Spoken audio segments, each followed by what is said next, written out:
Hello, English learners. Welcome back to my English learning channel. I am thrilled to have you here for another engaging lesson. In my previous videos, we've explored various aspects of the English language, including prepositions, proverbs, verbs, and many more.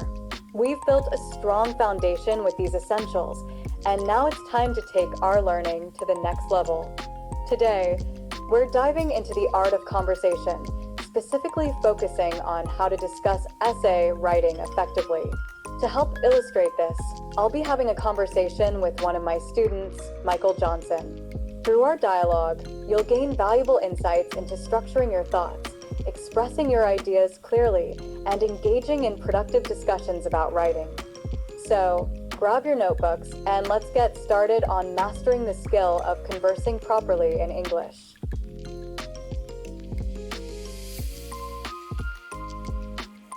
Good afternoon, Michael. How are you doing today?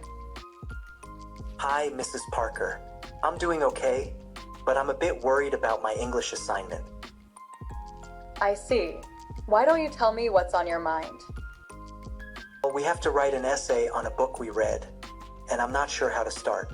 I'm worried my essay won't be good enough. I understand. Writing an essay can be challenging, but I'm here to help. Which book did you choose? I chose To Kill a Mockingbird by Harper Lee. I really liked it, but I don't know how to organize my thoughts. That's a great choice. Let's start with the basics. An essay typically has 3 parts: an introduction, a body, and a conclusion. Do you remember what goes into each part? Kind of. The introduction is where I introduce the topic, the body is where I explain my main points, and the conclusion is where I summarize everything, right? Exactly. In your introduction, you can start with a hook to grab the reader's attention. Then, briefly introduce the book and state your thesis, the main idea of your essay. For example, what did you find most interesting or important about To Kill a Mockingbird?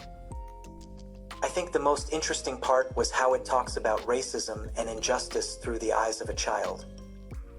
That's a great observation. Your thesis could be something like, through Scout's perspective, To Kill a Mockingbird highlights the impact of racism and injustice on a community. Now, let's move on to the body paragraphs. What points do you want to discuss? I want to talk about Scout's innocence, the trial of Tom Robinson, and how Atticus teaches his children about empathy and justice. Perfect.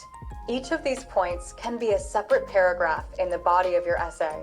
Start each paragraph with a topic sentence that introduces the main idea of the paragraph. Then, provide evidence from the book, like quotes or examples, to support your points. Finally, explain how this evidence relates to your thesis. Okay, so for the paragraph about Scout's innocence, I could start with something like, Scout's innocence allows her to see the world in a unique way. Then, I can use examples from the book where her innocence is shown, like her confusion about the trial. Exactly. That's a great start. Now, let's talk about the conclusion. What should you include in your conclusion? I should summarize my main points and restate my thesis in a new way, right?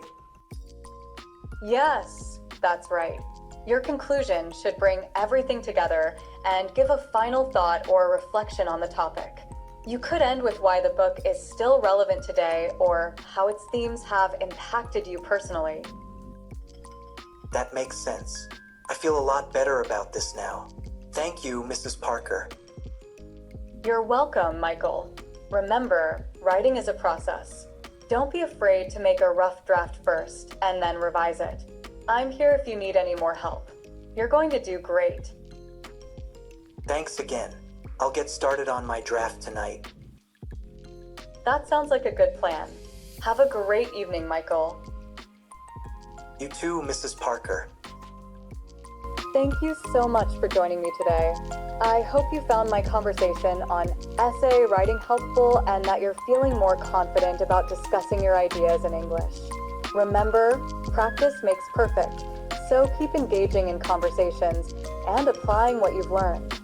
If you enjoyed this lesson, don't forget to give it a thumbs up and subscribe to my channel for more English learning videos. Hit the notification bell so you never miss an update. And if you have any questions or topics you'd like me to cover in future videos, leave a comment below. I'd love hearing from you. Until next time, keep practicing and stay curious. Happy learning!